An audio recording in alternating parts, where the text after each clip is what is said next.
My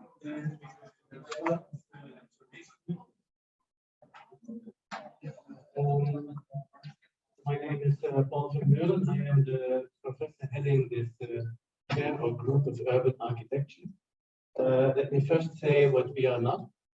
We are not a studio in restoration or conservation of old buildings, but we are interested in old buildings, and we love to make work of them and to make better new uses of them. We are also not a studio of urban design, but we are interested in urban design, and we sometimes venture into it. What is actually our preferred domain of work is places that have some urban challenge about them, an urban design challenge about them, but that are too small or too complicated or too specific to have that work done by the regular tools of urban design. Places where this urban design task can only be done by a work of architecture, by one or a few buildings or an addition or an intervention in the built realm. So always with an eye on what is this going to do for a larger whole around it. So that is who we are. And then we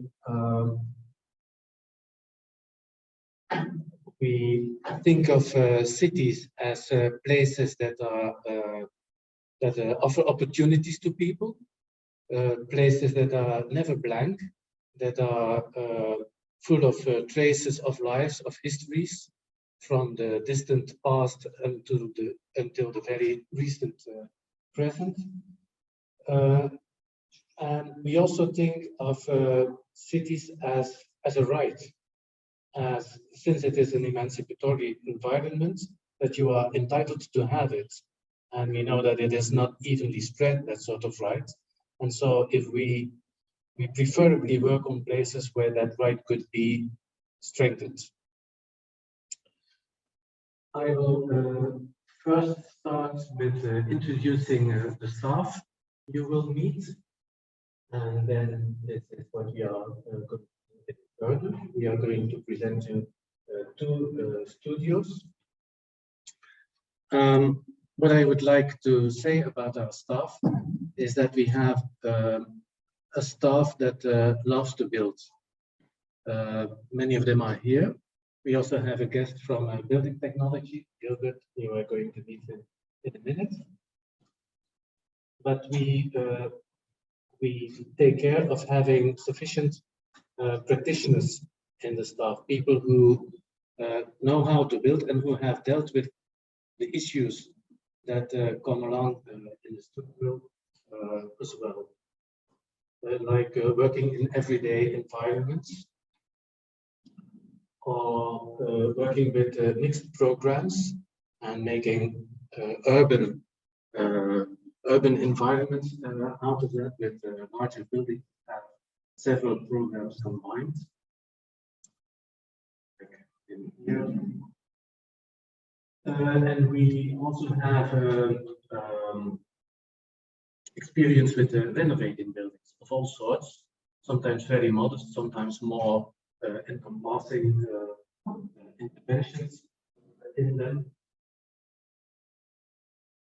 Or the public realm, interventions that change something about the public domain is also what we are studying quite often, what we love to do, what we are good at.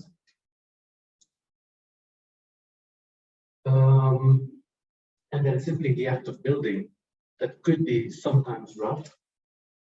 You see even Sam over there working with his bare hands in a site of architecture there.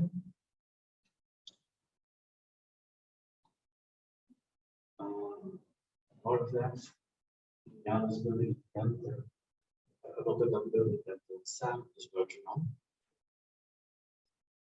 Or different ways to conceive of housing, like I did in Rotterdam or the Juliana in one element here in this lovely house in a larger generation family. And we are not only practitioners, but we also consider the importance, or we value the importance of research. We love to think of ourselves as reflective practitioners. We try to consider what could be the importance of the sometimes limited work you do as an architect for society as a whole, for the ecological threats that we are facing, for the society, for people that you are dealing with, how they can be improved by that. That is why we also turn to research. And the two people that are going to guide you through the research in the graduation are both Karin and David. Karin is both a practitioner and will soon be a PhD holder.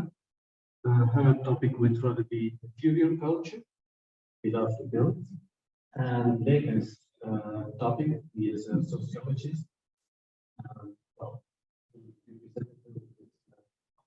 fantastic novel by George Perec, not only because Baker, as an anthropologist, loves drawings, he loves to look inside buildings, he loves to study what people do in these buildings and outside, and that would rather be his focus in the research.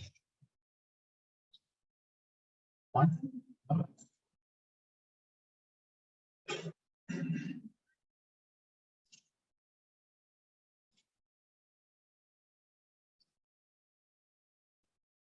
So, together with Laurens, but also with Ilse and Ger from building technology, we will do the Msc1 course, which is a course where you make design. So, actually, Msc1 course, where we start from the urban context, it's already described, and then we make a design neighborhood library, and we elaborate this design here. And we put it in groups too, so we work together with a classmate from beginning to end. We had some thoughts about it in the last week, and I thought it's interesting to start with a text written by Paul about law.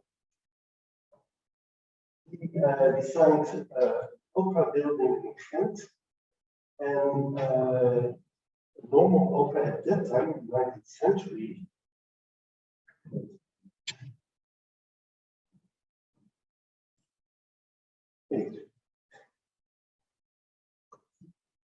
yes. Looks, for example, like this in Antwerp, freestanding monumental opera with order from left to, you have the entrance where you go with the coaches in, and then you have entrance hall, a foyer, and then you go into the hall, the concert hall, and it's the theater tower. But it's a very order, very traditional order of how you make an opera. You see it in the section. It's kind of linear order. But in Ghent, there was no space. There is a square, but there was no free space to make this opera building. So Roland has to force himself to put it in a street. I don't go too deep into it. You have to read the text of Paul. He describes very interestingly how he had to deal with politics and the economy and the municipality. But in the end, he made this opera building here in this kind of narrow street. So this is the opera building. And because he had to force himself to fit it in his type of one project, he had to invent new solutions. And you can see that here in the floor plan.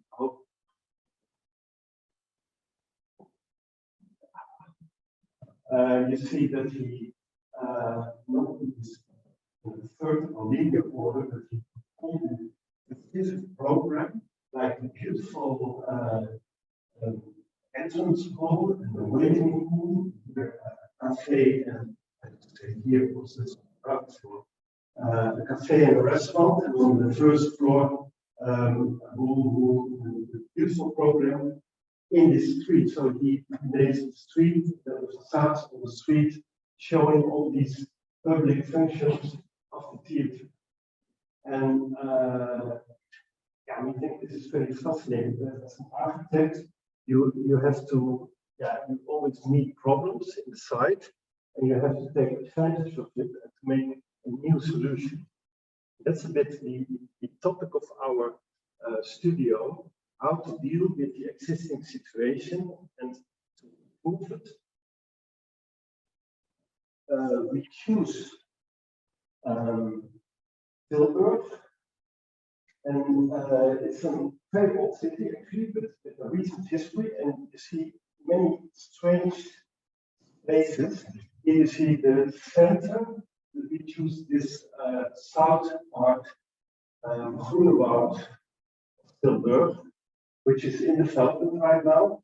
It's a bit problematic neighborhood area.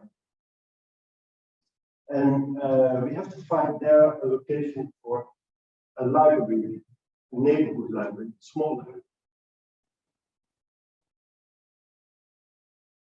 Here's some pictures of what we liked when Laurens and me biked to Tilburg. We were a bit fascinated about so many places which are a bit desolated or back sites, but also kind of beauty and a lot of opportunity, we think. Here, an empty school building, which could be used for a new program.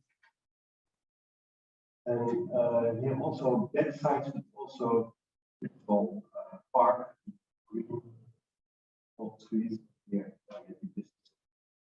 And green itself, but also with opportunities. And here, an empty fire station, which could be used. Then we had some thoughts about program library, and we think a library is here. If you think about the library in this South Tilburg, in the Groenewoud area, it shouldn't be a big,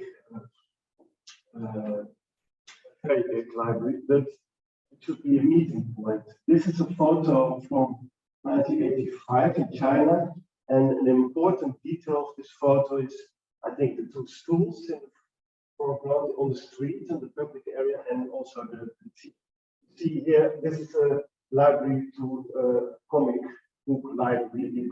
It's very small, very cheap also, but you could borrow them and you could read them, and you could also read them there. So this is kind of minimum of library. It's not big architecture. But of course, library has a huge history, a very rich history. Maybe it started in our Western Alexandria in Egypt. And there are many very interesting, beautiful, innovative samples of architecture, like this iron cast column of Labousse of the reading room signed in the 19th century in Paris. It's a very rich world library. So here in Copenhagen, Asplund, it's a circular typology with also many details. I show this because we want to start from a reference. We want you all to choose a reference of a library and to think about the qualities of this building and to use that, like William Long used this open idea Antwerp and Brussels, the idea of an opera, and then he has to change that, to transform that to the side. Okay, more examples here. A landscape library from Sharon, of course, very big, also much too big, but this idea of making a landscape as a library, as a meeting place. And here, Annie Jacobsen, who introduced several patios, so you get very beautiful light into the library from different sides. Also, you can create an inner world, in an outside world, garden. And here, Koolhaas with his Grand Bibliothèque Nationale in Paris competition design, where he taught books. I used mess, and I used it for my design as mess, as volume, and I cut out very free Spanish volumes out of this mess. The concept can be very inspiring. And here, a library from Korting Stoelmacher in Mechelen, Dediceren, where this is really a transformation of a monastery to a library.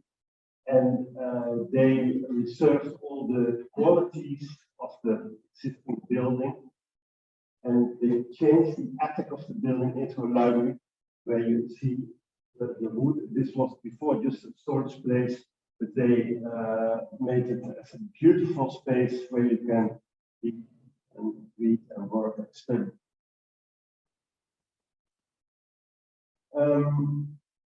A library is also a history of a social kind of investment in problematic neighborhoods. This is a very famous one, Peckham in London, where the building creates public space, Postal Square, underneath the building, but also the people in this area, it was a kind of forgotten area. They have kind of pride with this building. They like to have this very iconic building in their neighborhood.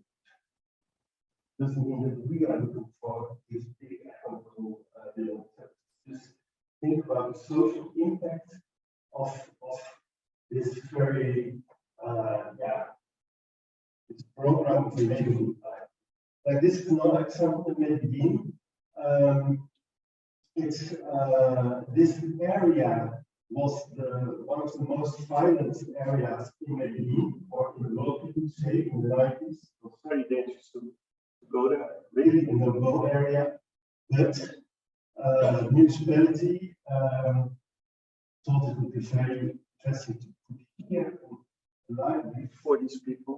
It's a library and also an auditorium and a working study space.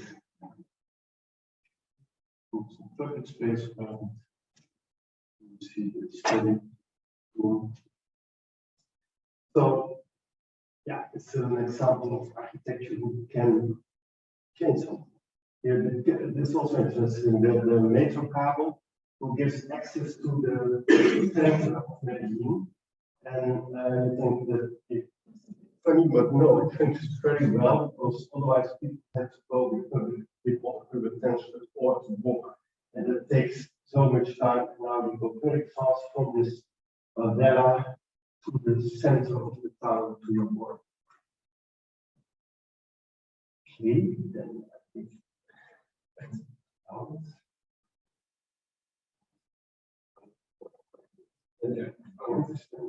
That's cool. Well, like Michael, yeah. So, like Michael says, so step one is to read the text about Louis Rouland by Paul Vermeulen to kind of understand how you could fit in a building in an urban context. And then step two will be to select a reference project, and we of course will help you with that. We will make a list, but also you can come up with reference project of a library which you think that could fit the project.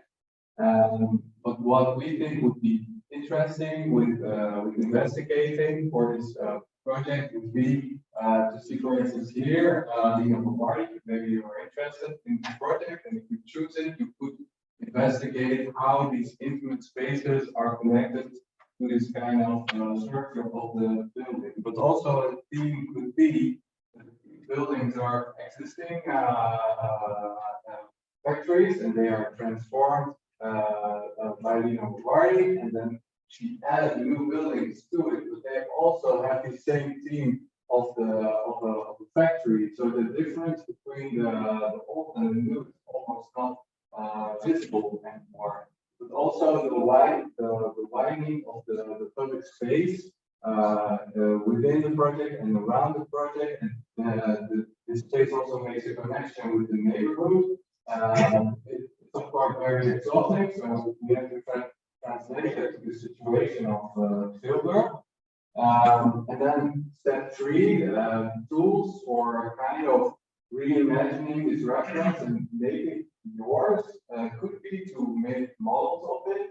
And then from now on, by the way, we will show a project of last year. Bastian was also in the group with us. And so this was a project of another project that we will show this as an illustration. So you could make models of this reference project to make it yours. And of course, then you have to make choices and assumptions because sometimes you don't know certain aspects of the project. So then you start to work with it. And then actually the design process already started. It starts already with reading text, but with this, it's an important step. And then, of course, drawing it very precisely, so getting to know the details of the project. Also, maybe already changing it to what you find interesting, and also think about the facade. So you can do that by taking a fragment of the reference and then changing or adding things to it.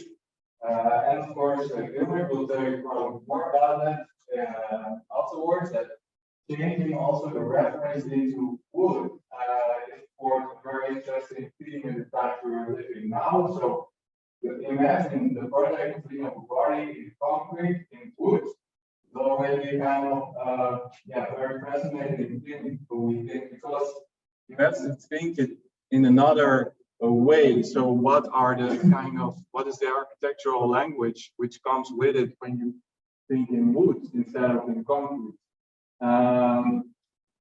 Then we will study the site. We will do that by models, and the way you do that is already a choice which influences your design process. You could do it in paper, but you can also do it in wood, and that is, wood, of course, is much less easy to change, but that's, well, it's either way, it's good. And then you try to project the reference on this side, and of course, then you're starting to make changes and decisions, and that's what we will try to do within the project. What are your ambitions then? And with this project, the students they draw the existing buildings, which was the kind of the assignment, very precisely, and then the context around it. Then they took away part of the building, and then this image, you see that they added buildings to it to kind of implement a new kind of urban space, so a very enclosed space. And what they did next to that was to kind of see what kind of facades this space could kind of embrace, and they detailed it very precisely, and also connection with the context. And another aspect would be how the program works in relation to the context. So different functions within that, but also the scale of the building, the height, the difference between the context and also the structure of the building, and very precise detailing of it. And of course, in relation to the street then again, so what is the height and the width of the street and the materiality of it. And then another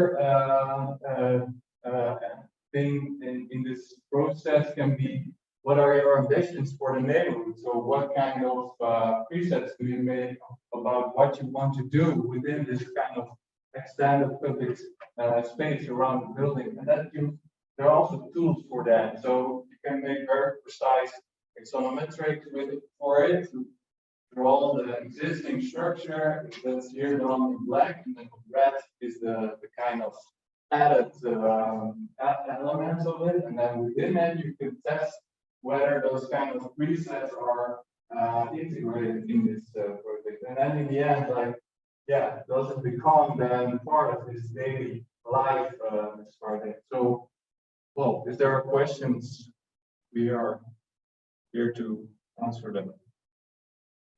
Yeah. Do I understand it right that you have this reference project and you place it within the existing context of the project side, and you're going to manipulate this reference project into your own design? Yeah. And how much space is there left to design something yourself? Or because that's a bit vague. Yeah, we believe that is actually already that is yourself. Well, that of course it's also part of yourself, but also architecture has a wide history of things which are already done, so you can in a way use them and see how you relate yourself to them. And of course you have also yourself ideas, but you can kind of reflect them with something which is already done. Of course, you are the author in your design. You're responsible for your design. So,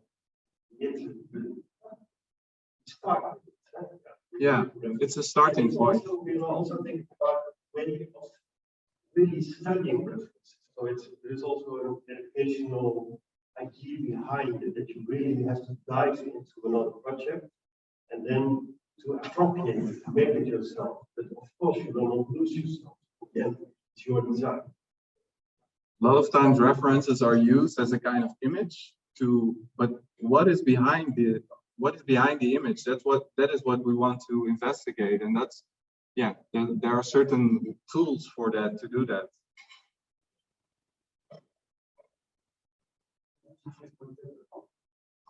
Well, yeah, we had a lot of discussions about it, and in the end, we think Tilburg is very fascinating because it has it's this kind of, well, they call it the verweven stad, so it's a kind of analogy with the fabric, which is kind of broken, but also it looks very much like a collage city with different time areas, and well, we think that suits very well the kind of theme of the studio. Yeah, the images also should invite you as an architect. That has a kind of openness. Well, I have to do something here. And it's possible.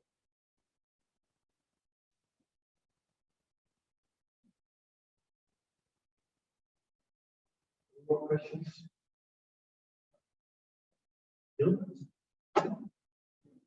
Continue about the element. So again, the Msc1 is a collaboration with building technology.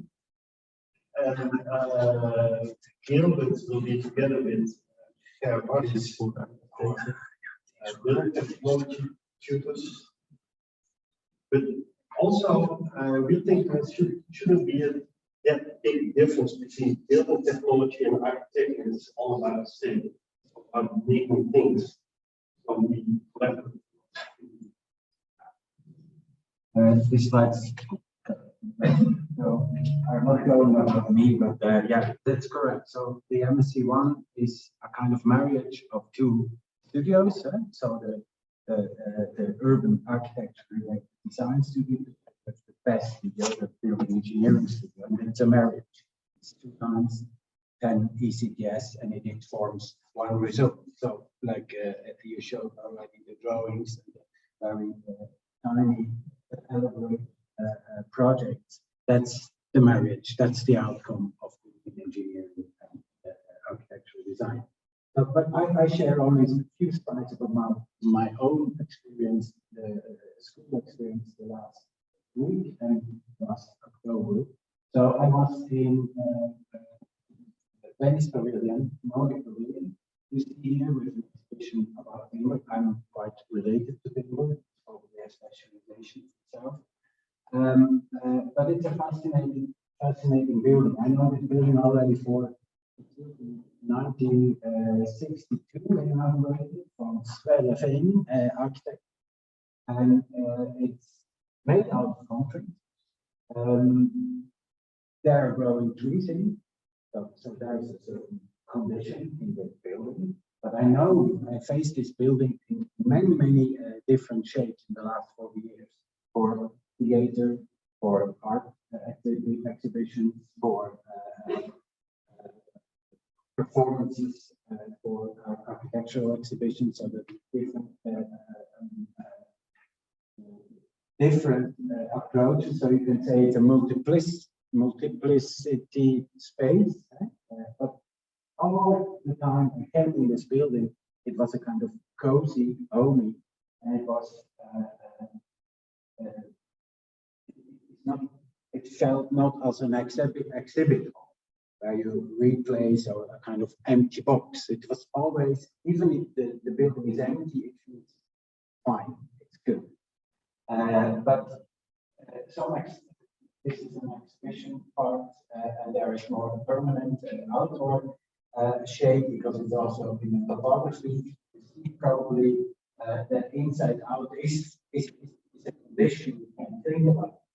What it means for the shelf, for the jacket of the building, how you actually see, how you probably can enforce to deal with the exit. It has to do with building engineering, climatological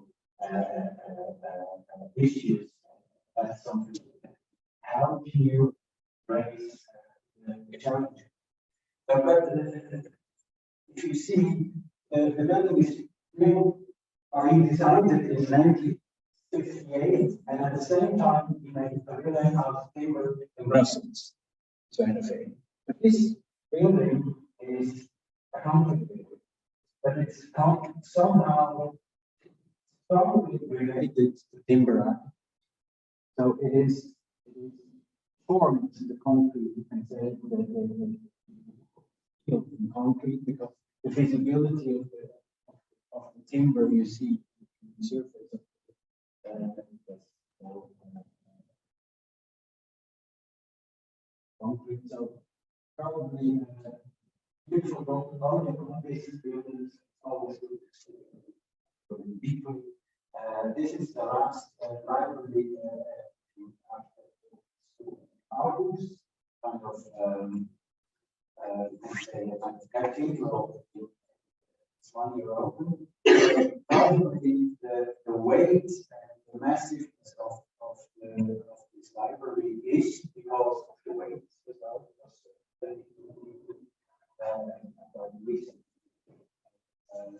We use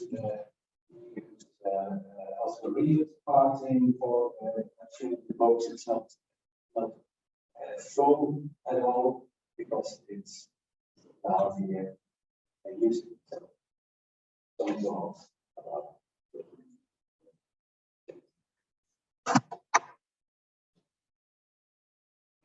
then we have graduation studio. It's the studio urban architecture. It's not a metropolitan one. We don't work on Fifth Avenue. We don't work on but we work on places like Maastricht is a city, Nijmegen is a city, or Anderlecht is a city. Not Anderlecht, but it's an introduction of the team that we had a few years ago. The team was spolia, leftovers of previous buildings to integrate in buildings. And the site we took was this one in Anderlecht. The one that is not as well reserved as around it, but one that is severely interrupted by other processes. A site that is layered, that has even an underground river that used to be there on its site, and that has been contested in all sorts of ways, and there's the slides of that. Investigations of how the underground river makes a sense of the materiality of the buildings on site. and then plans on how to mend this situation, for instance, like this, or part of that facing huge flat in front of it, studying of that, and it would be find ways to that place. Or outside a very different project that would rather relate to the other side of the street and integrate this side of the slab just as one of these spaces in the street, offering a particular streetscape over there.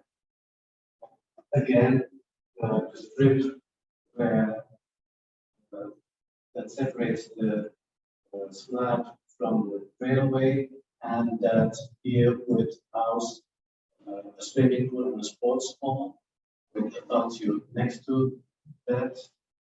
The column structure that then is built between the columns, the fitting parts to fit in the wooden beams, and then again there, and slabs, etc. Now that will felt in space and in the urban realm itself. The year after that, we took Robinson Crusoe as our patron saint for the studio, because he was the one who landed on an island and had to make do with what he had at hand. He was bricoleur par excellence. And the site we chose was in Nijmegen, what used to be a cloister to a church that was bombed and then repaired. And instead of the cloister, an immense shopping center took over the place and is now struggling to survive. Making sense of the structure of that place and seeing what you could do with it. Or the proposal to use the slightly kitschy structures to bring life into the mall, another atmosphere, trying to make sense of the materiality and how to relate to that, studying the concrete structure that you have at hand, trying to fit in new uses there, or in this way perhaps different proposal, adding more materials to make sense of the heights that you have at hand over there. And then you're ending up in a system that is quite different, that even if it has in its core a lot of the old material, brings in a totally different atmosphere of building. Students working together to connect their proposals into a new sort of urban realm over there, or maybe in a totally different way. You can still see the grid that is omnipresent in the project, but that has been totally reinterpreted in something that would relate to the protective function that the cloister used to have, but it's not a cloister, of course. It's offering housing facilities to people that used to be forgotten. Like this is a very tiny temporary home for someone, or then on a larger scale, another type of home in that same project. And a few glances of what is going on in the studio this year, which has it in cleaners. Cleaners are the people who pick up the leftovers after the harvest in agriculture, but also in cities. So like these are collecting the coals that are left on the case of the Seine in Paris to warm themselves. The site is this one, Central Maastricht, but a factory, a conglomerate of factories based in docks that have been integrated into urban renewal, and then what to do with these. It is certainly an environment that would stand chances for having a more mixed use, maybe keeping some of the work over there, but adding new buildings to house people. This sketch is facing the public realm, with the dock connecting the news with the dock, and integrating that dock as a small theater over here. Or you could maybe not think of a fixed plan, but rather of a strategy to step by step take over the site and bring in new users, not as a one-off, but in a continuous process.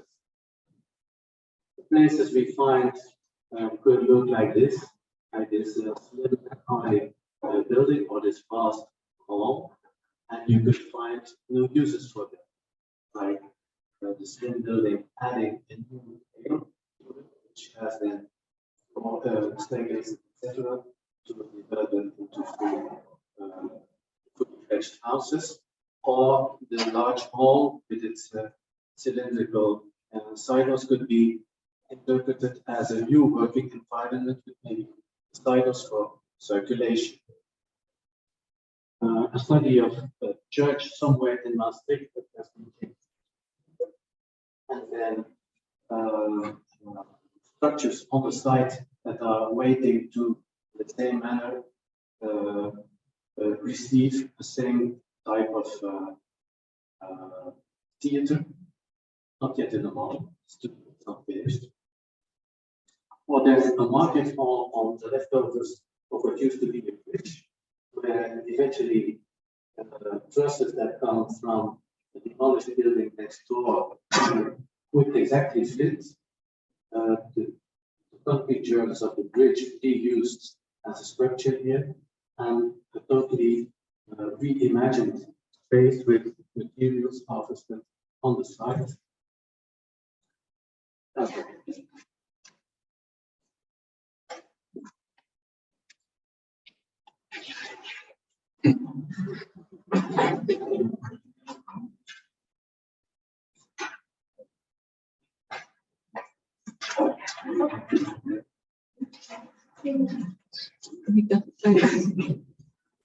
Oh.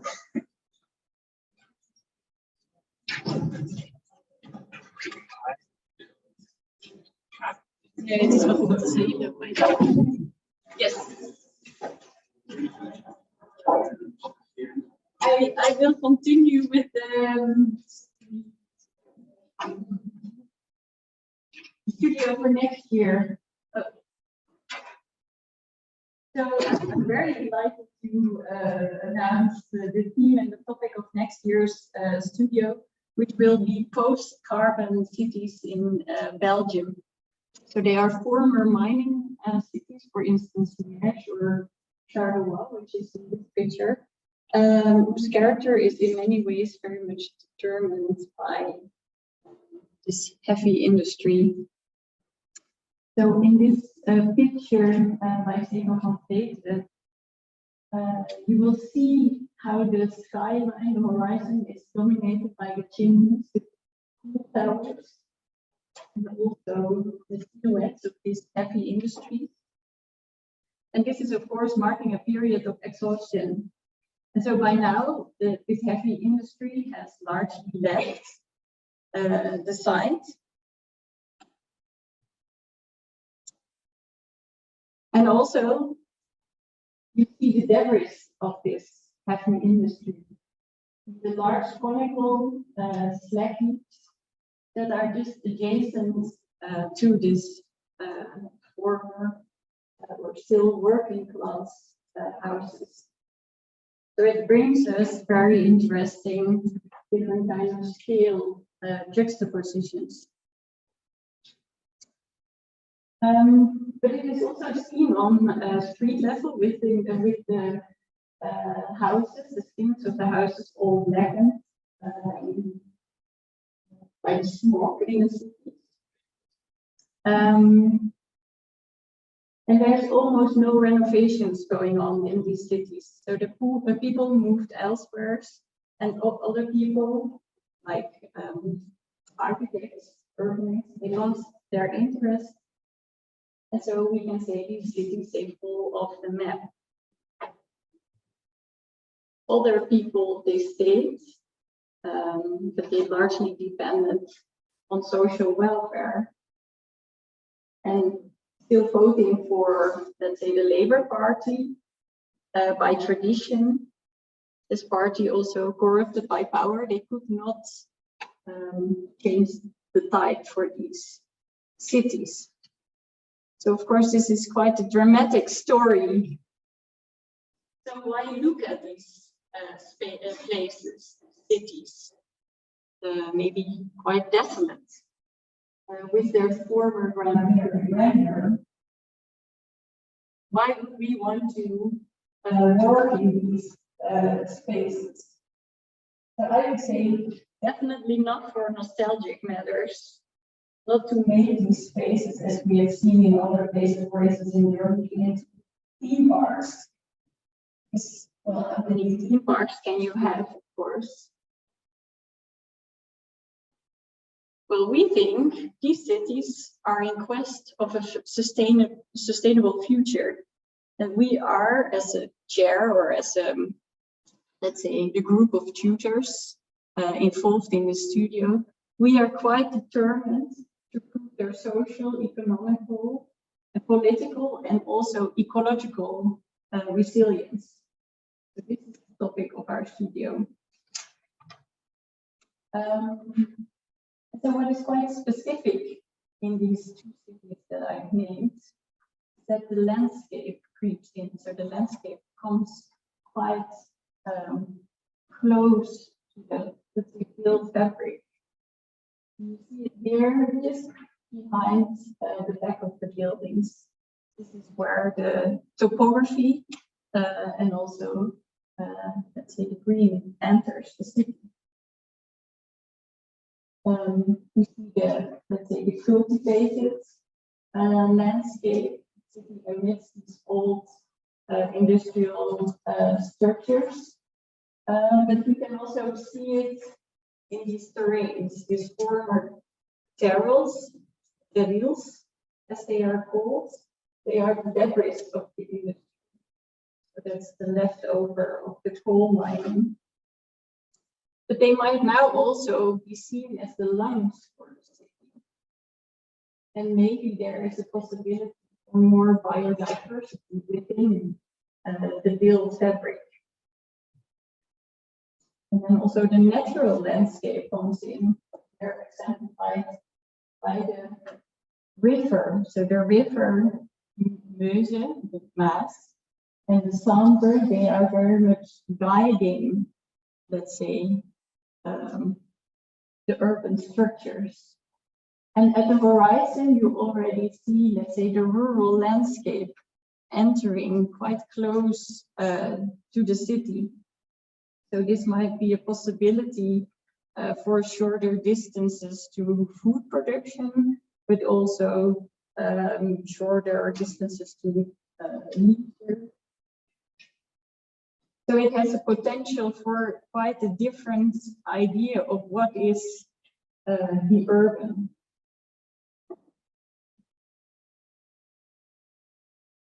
So to sum up, the themes that these possible locations that we yet have to select, we still have to select an actual site.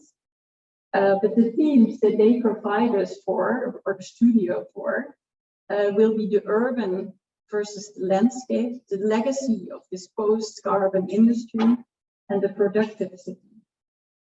And it is for you, or it is by us for you, the aim to discover the resources in this, let's say, panorama of waste, to reintegrate an out-of-work place that the industry has left into a sustainable, productive city, and to renew the relationships with the urban and the natural surrounding.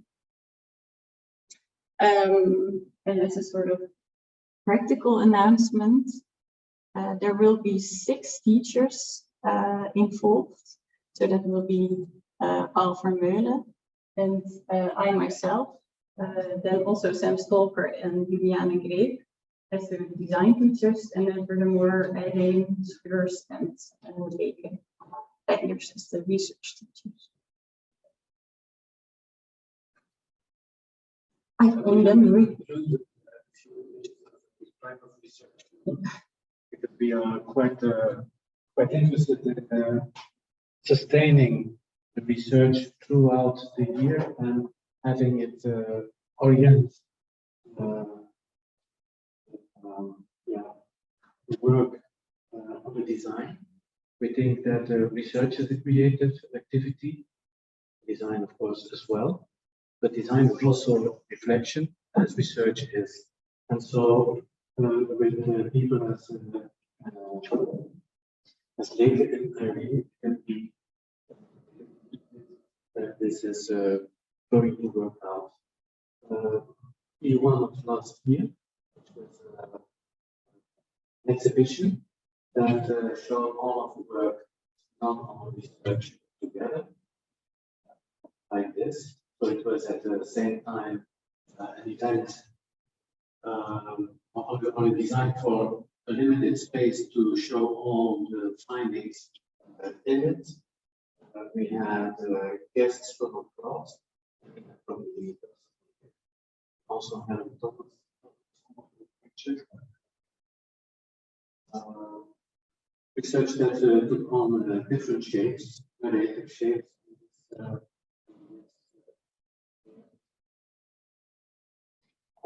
Also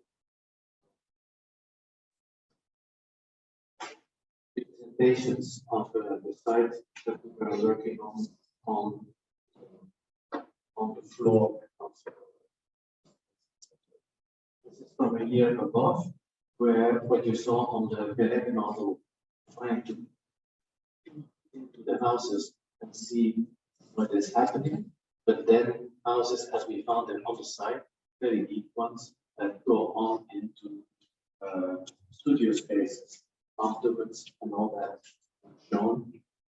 We tried to find media that show the ongoing work. We love models.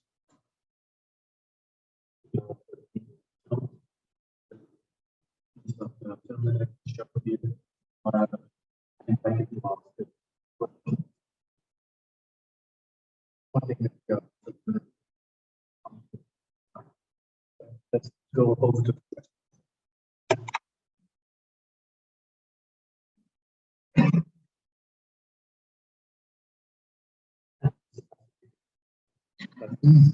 if you have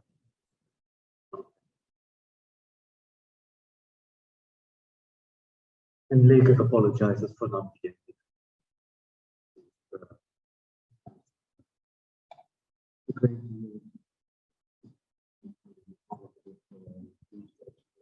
that involves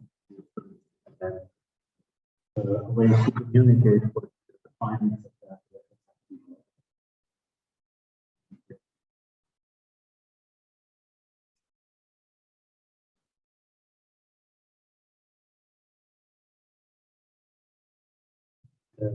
COVID didn't do anything, so we done.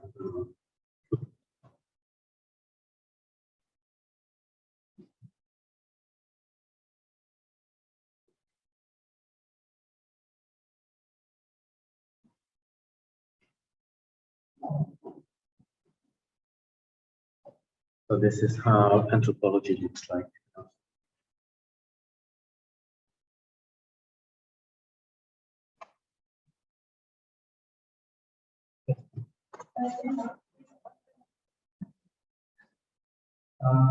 That is up to you. So we don't start from programs. We start from a site and we try through research to get a grip of possible programs, and students choose it themselves. So like in the present studio, we have mixed use buildings. Some of it is housing, some of it are cultural facilities, some of it are working places. I think for the whole scala that we show, you can think of what it could be, but you never know at the start of the studio what it is going to be. You have an idea of a place, and you try to imagine what would be a proper project for that place. It's a studio which offers you quite a lot of freedom in determining what you are going to do. But then, of course, we enter into conversation. We try to help you to make sense of something, not to think of things that would be out of place. So you choose yourself, but you have to make sense. The research the research starts with a collective effort.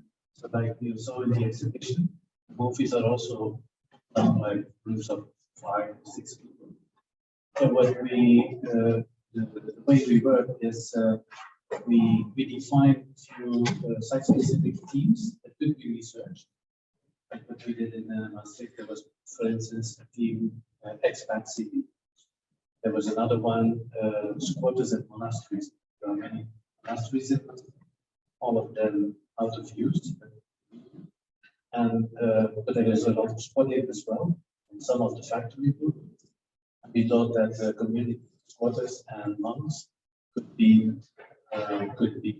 compared to each other. So that was a hypothesis that we offered, but then started with that work. So that sort of teams are offered, and you work with them. After the collective research that is then presented to everyone, discussed, thoroughly discussed with outsiders, then you go on with a specific topic that evolves from that, and then you make your own, and that then becomes your own research that you present at FIT.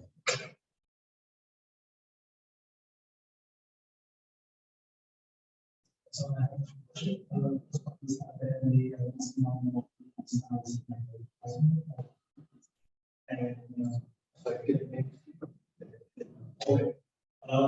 My first question is, are there any requirements for the size of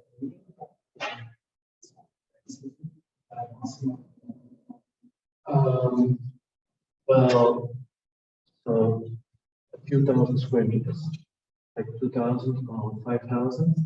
And if you have a good argument for not complying, we can discuss. So there are in our current studio people who don't reach that level.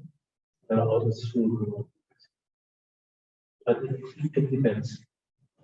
My second question is that my answer is to flow to design the future, or it can be something like a sharing of It's the studio about buildings. So, and the aim is that you graduate as an architect. Now there can be a discussion of what a building really is. And like, so I showed work that was sometimes on the verge or on the edge of it. So that, for instance, things of ways with only small changes, with small transformations, still doing a lot, still developing things into new ways. That would be something that is of interest to us, and that we can support. Sometimes, well, when the stock of existing buildings is really important, sometimes you end up with a building that is almost there, but still has to be transformed to new uses. So then that could be only a small percentage of your own work, and a lot of what you have inherited from the site, and that you have to make your own. Is that more or less clear? And well, since we allow lots of freedom to the students, we are open to discuss many things. But in the end, the requirements that this university has for graduating have to be met. And well, I think what we make clear this afternoon is that we are on speaking terms with our building technology colleagues, so they also have a say. So that if they would judge that is not a section worth making, or that is not enough technological learning in it, then you will have to discuss with them as well.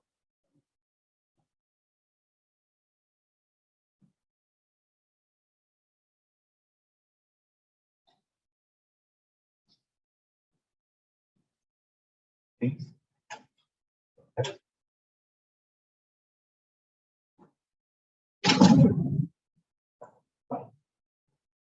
We were lengthy, and I assume sketchy. Well then, thank you for your attention.